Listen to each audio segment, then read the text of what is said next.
Sementara kewajibannya adalah membayar pajak, menaati hukum, dan ikut membela negara.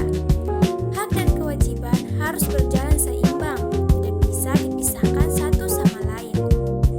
Selanjutnya, kita akan membahas materi mengenai definisi negara dan unsur-unsur negara. Negara merupakan organisasi tertinggi yang memiliki kekuasaan sah untuk mengatur kehidupan masyarakat dalam suatu wilayah tertentu.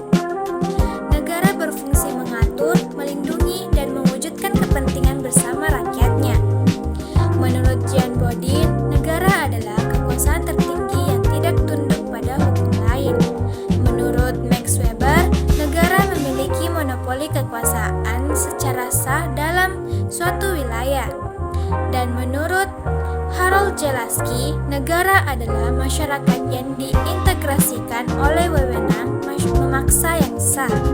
Secara hukum internasional, suatu negara diakui jika memenuhi 4 unsur utama, yaitu yang pertama penduduk yang tetap, yakni kelompok manusia yang menetap di suatu wilayah. Yang kedua, wilayah yang jelas, meliputi daratan, lautan, dan udara yang memiliki batas tertentu.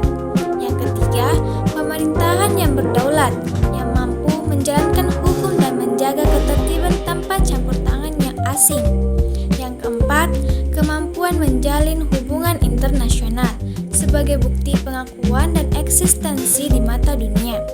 Keempat unsur tersebut merupakan dasar terbentuknya negara secara sah menurut hukum internasional. Selanjutnya, kita akan membahas materi mengenai teori terbentuknya negara dan bentuk-bentuk negara. Negara terbentuk melalui proses panjang yang melibatkan berbagai aspek. Terdapat beberapa teori yang menjelaskan terbentuknya negara. Yang pertama, ketuhanan. Negara lahir atas kehendak Tuhan. Yang kedua, perjanjian masyarakat. Negara terbentuk karena kesepakatan untuk hidup tertib. Yang ketiga, kekuasaan. Lahir dari dominasi kelompok kuat terhadap yang lemah. Yang keempat, patrimonial.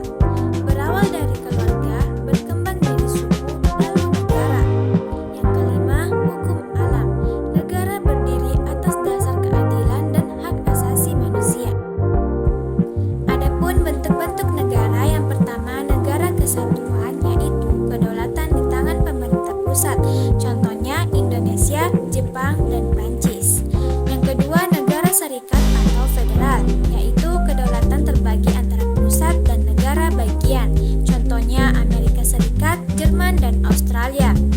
Yang ketiga negara konfederasi, yaitu kerjasama longgar antar negara berdaulat untuk tujuan tertentu. Yang keempat bentuk khusus, yaitu meliputi union, protektorat, negara mikro, dan negara campuran. Selanjutnya kita akan membahas materi mengenai Undang-Undang Dasar 1945. Undang-Undang Dasar 1945 adalah hukum dasar tertinggi Indonesia yang menjadi pedoman seluruh penyelenggara negara. Di dalamnya diatur bentuk pemerintahan, pembagian kekuasaan, kedaulatan rakyat, dan hak warga negara. Undang-undang adalah aturan pelaksanaan dari Undang-Undang Dasar 1945 yang dibuat oleh DPR bersama Presiden untuk menjabarkan isi konstitusi agar bisa diterapkan dalam kehidupan nyata. Undang-Undang Dasar 1945 memiliki sifat tertulis, fleksibel, singkat, fundamental, berdasarkan Pancasila, mengikat semua pihak, dan dapat diubah melalui prosedur resmi. Hubungan Undang-Undang Dasar 1945 dan Undang-Undang bersifat hierarkis. Undang-Undang 1945 menjadi dasar tertinggi, sedangkan Undang-Undang menurunkannya ke dalam aturan yang lebih rinci. Keduanya saling melengkapi untuk mewujudkan sistem hukum dan pemerintahan yang adil, demokratis, dan berlandaskan konstitusi. Dan yang terakhir, kita akan membahas materi mengenai pengertian dan ciri-ciri konstitusi, hubungan konstitusi dengan lembaga negara, dan pentingnya konstitusi dalam suatu negara. Yang pertama, pengertian dan ciri-ciri konstitusi. Konstitusi adalah hukum dasar tertinggi yang mengatur dasar penyelenggaraan negara, pembagian kekuasaan, serta hubungan antara pemerintahan dan rakyat. Dalam konteks Indonesia, konstitusi yang berlaku adalah Undang-Undang Dasar 1945 yang menjadi pedoman utama dalam kehidupan berbangsa dan bernegara. Ciri-cirinya meliputi sebagai hukum dasar tertinggi, mengatur pembagian dari pembatasan kekuasaan negara, menjamin hak asasi manusia, menjadi pedoman penyelenggaraan negara, fleksibel dan dinamis, dapat diamandemen sesuai kebutuhan zaman, dan mencerminkan identitas dan cita-cita bangsa. Yang kedua, hubungan konstitusi dengan lembaga negara. Konstitusi menjadi sumber legitimasi bagi setiap lembaga negara seperti MPR, DPR, Presiden, MA, MK, dan KY. Semua lembaga ini dibentuk dan diberi kewenangan berdasarkan Undang-Undang Dasar 1945.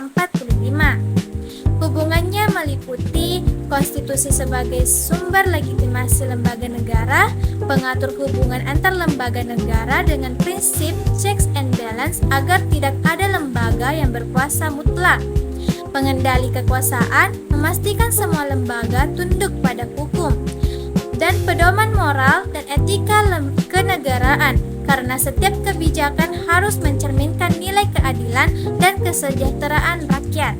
Dan yang terakhir, pentingnya konstitusi dalam suatu negara.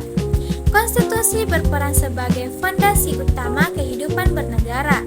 Fungsinya antara lain yaitu menjadi dasar hukum tertinggi dan sumber semua peraturan, membatasi kekuasaan pemerintah agar tidak sewenang-wenang, menjamin HAM dan hak warga negara, menjadi pedoman penyelenggaraan pemerintahan yang adil dan demokratis, menjaga stabilitas politik dan sosial, dan menjadi manifestasi nilai dan cita-cita bangsa berdasarkan Pancasila dan tujuan nasional.